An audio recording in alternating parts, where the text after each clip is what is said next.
Penduduk bumi, korang dah kena hack dari aku, Adudu. Dan aku adalah Pro. Kami datang nak curi ni.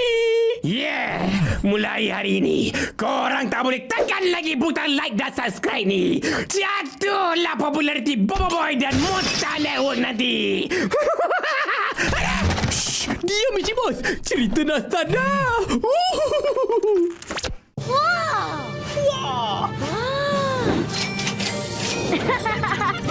Nampaknya kita perlu kembali. Pelajaran teleporter? Macam mana pula ni? Salam perkenalan. Saya Angah. Saya Asyik. Dan saya... Drop the beat.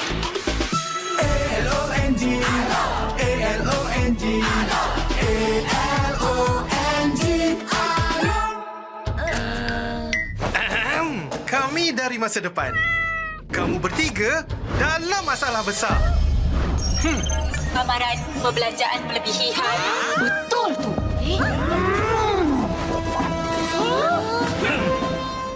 Simpan sikit-sikit, lama-lama jadi bukit. Mulakan simpanan dengan ASMB Ninja. Jadilah generasi labu. Terbaik. Papa, Papa, kawinlah hatiku. Bila gelisah, Papa ada selalu. Kasih sayang diberi padaku. Papa bawa Fernleaf Special. Fernleaf, kebaikan nutrisi untuk setiap generasi.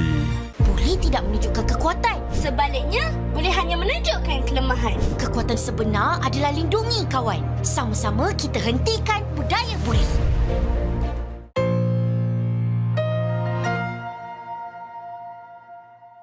Cerita dimulai dengan diperlihatkan Panglima Yanari dan Mas Gartu yang sedang berada di depan batu perjanjian Panglima Pairapi dengan Mas Mawais. Dan singkat cerita, setelah scene merayakan perdamaian suku Bara dan Salju, kita diperlihatkan Bobo Boy dan kawan-kawan yang ingin memakan makanan yang dihidangkan.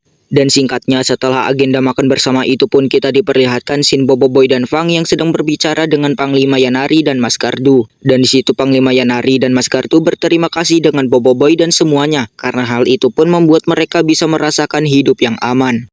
Lalu scene dipindah ke perbincangan Yaya dan Rokta-Roka yang sedang berada di depan batu perjanjian antara Panglima Pairapi dengan Mas Mawais.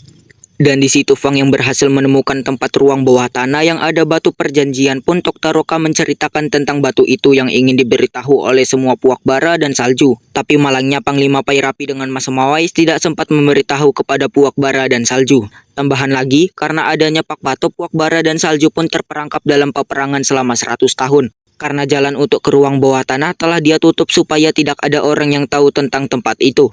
Lalu kita diperlihatkan scene Rokta-Roka dan Rokia yang tampaknya saling jatuh cinta. Dan di situ Rokta-Roka bilang alasannya pergi ke planet Volcania karena tak sengaja melihat Rokia dengan cowok lain, yang padahal cowok itu adalah abang kandungnya Rokia.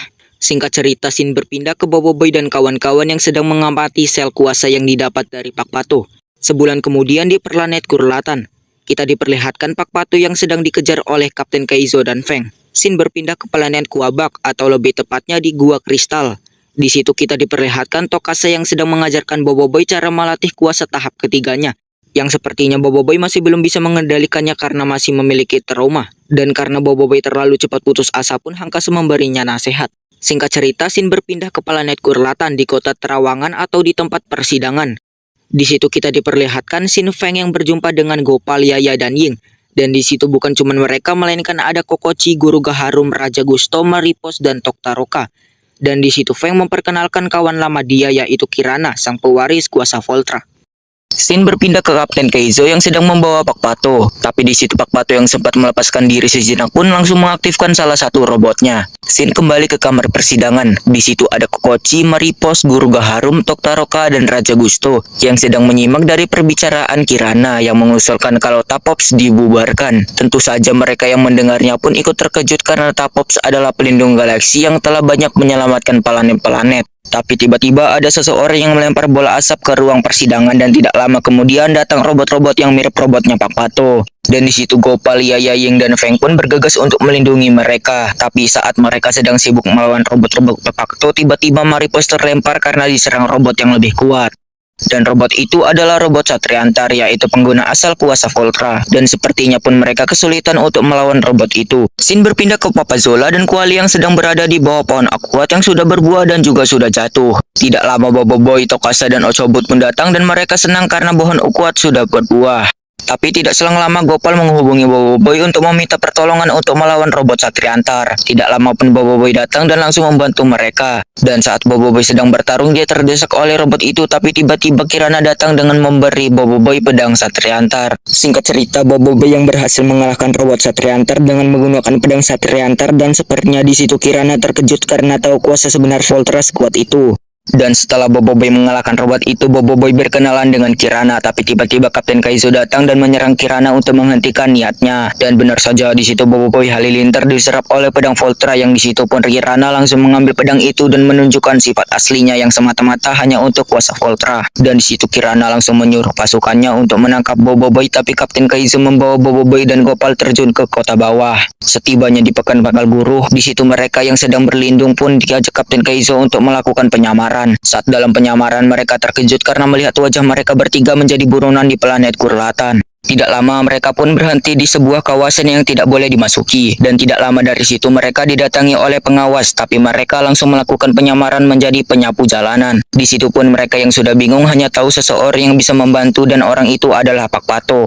Setibanya di gudang Pak Pato, di situ mereka memaksa Pak Pato untuk memberitahu salah satu fasilitas rahasia di teras guru yang mungkin saja yang lain dikurung di situ.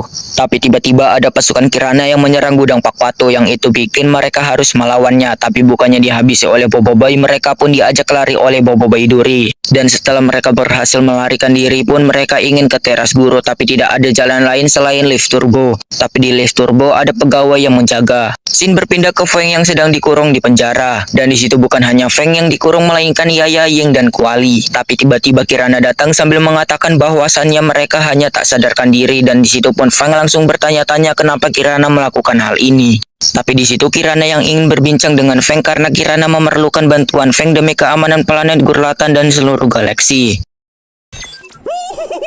Bestnya cerita tadi. Tapi malangnya, korang dah tak boleh tekan butang like dan subscribe. Best sangat episod tadi.